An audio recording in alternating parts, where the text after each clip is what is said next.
गृह मंत्रालय की नई गाइडलाइन सामने आ गई है। महत्वपूर्ण कई बातें इसमें जिक्र किया गया है। आपको बता दें, नई गाइडलाइंस के हिसाब से 7 सितंबर से चरणबद्ध तरीके से मेट्रो चलाने की योजना की जानकारी दी गई है।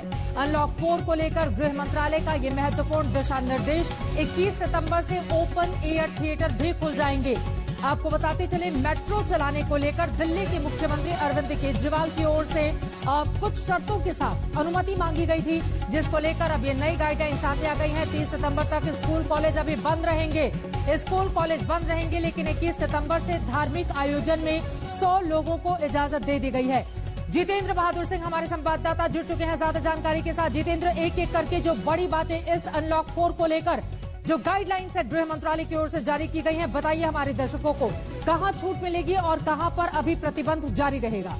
जितेंद्र, देखिए चित्रा, एक सबसे बड़ी महत्वपूर्ण जो जानकारी है वो ये है कि मेट्रो रेल को लेकर के जो बहुत दिनों से लोग ये आशा कर रहे थे कि मेट्रो रेल शुरू होगी, उसकी शुरुआत की बात कह दी गई है। गृह मंत्रालय की जो अनलॉक 4 गाइडलाइन आई है, इसमें ये कहा गया है कि 7 सितंबर से मेट्रो रेल सेवा शुरू हो जाएगी। दिल्ली एनसीआर और जो दूसरी जगहों पर है वहां पर मेट्रो रेल सेवा शुरू की जाएगी और इसके लिए ये कहा गया है कि एक एसओपी जारी की जाएगी, जिसमें जो स्टैंडर्ड और ऑपरेटिंग प्रोसीजर होगा उसमें किस तरीके से लोगों को वहां पर जाना है, मास्क लगा करके वहां पर पहुंचना है। साथ ही सीआईएसएफ ने पहले ही इस बात की जानकारी दी थी कि जो भी व्यक्ति मेट्रो के लिए वहां पर आएंगे उनके लिए आरोग्य सेतु ऐप सबसे जरूरी होगा और जिनके मोबाइल में आरोग्य सेतु ऐप नहीं होगा उनको अंदर प्रवेश करने नहीं दिया जाएगा। तो इस तरीके की गाइडलाइन है वो बहुत ही महत्वपूर्ण है। साथ ही स्कूल कॉलेजेस जो छोटे बच्चे हैं उन लोगों के लिए ये कहा गया है कि अभी स्कूलों में नहीं आएंगे, लेकिन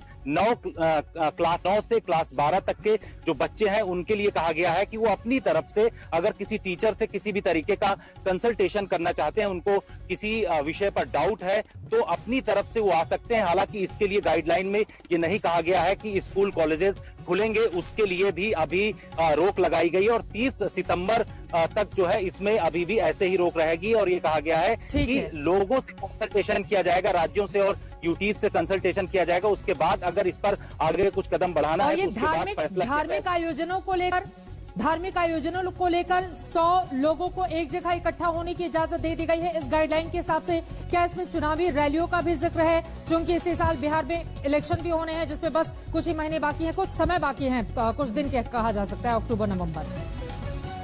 बिल्कुल चित्रा, इसमें ये कहा गया है कि चुनावी जो पॉलिटिकल पार्टीज हैं उनकी गैदरिंग भी हो सकती है। धार्मिक आयोजन में भी लोग इसमें गैदरिंग कर सकते हैं। खासतौर पर पॉलिटिकल पार्टीज के लिए भी इसमें जो ये कहा गया है कि 100 से ज्यादा लोग एक जगह इकट्ठे नहीं होंगे, इसमें इस बात की जानकारी दी गई है। और इसका साफ मकसद ये है कि बहुत ज्यादा भीड़ इकट्ठी नहीं करनी है, चाहे वो धार्मिक आयोजन हो किसी जगह पर या फिर कहीं पर पॉलिटिकल पार्टीज की तरफ से कोई आयोजन किया जा रहा है, वहां पर अगर उनको गैदरिंग करनी है तो वहां पर 100 से ज्यादा लोग इकट्ठे नहीं हो सकते हैं, ऐसी जानकारी इसमें दी गई है। सबसे महत्वपूर्ण बात यह है कि जो अलग अलग जगहों पर लोगों की गैदरिंग होनी है उसके लिए इसमें ये कहा गया है कि उसके लिए बाकायदे एसओपी का पालन करना होगा। सोशल डिस्टेंसिंग वहां पर पालन करना होगा। इसके अलावा मास्क लगा करके ही उस जगह लोग आ सकते हैं। तो इस तरीके की जानकारी कही गई और विस्तृत अभी जानकारी हेल्थ मिनिस्ट्री की तरफ से कई चीजों पर दी जाएगी कि जहां पर अगर गैदरिंग होनी है तो वहां पर कितने लोग आएंगे और किस तरीके से लोगों को वहां पर खड़े होना है, वहां पर इंतजाम जो आयोजक होंगे वो किस तरीके का करेंगे, ये तमाम जानकारी आने वाले दिनों में हेल्थ मिनिस्ट्री की तरफ से दी जाएगी। लेकिन गृह मंत्रालय ने जो गाइडलाइन जारी की है उसमें 2-3 चीजें जो महत्वपूर्ण है वो ये है कि स्कूल कॉलेजेस अभी नहीं खुलेंगे। लेकिन जानकारी आप दे रहे हैं, बहुत शुक्रिया जितेंद्र इस पूरी जानकारी के लिए। 3 बड़ी बातें, मेट्रो 7 तारीख से खुल जाएगी, लेकिन उसमें बहुत सारी गाइडलाइंस है जिसका पालन करना होगा। 30 सितंबर तक स्कूल कॉलेज को बंद करने का ही फैसला अभी रखा गया है।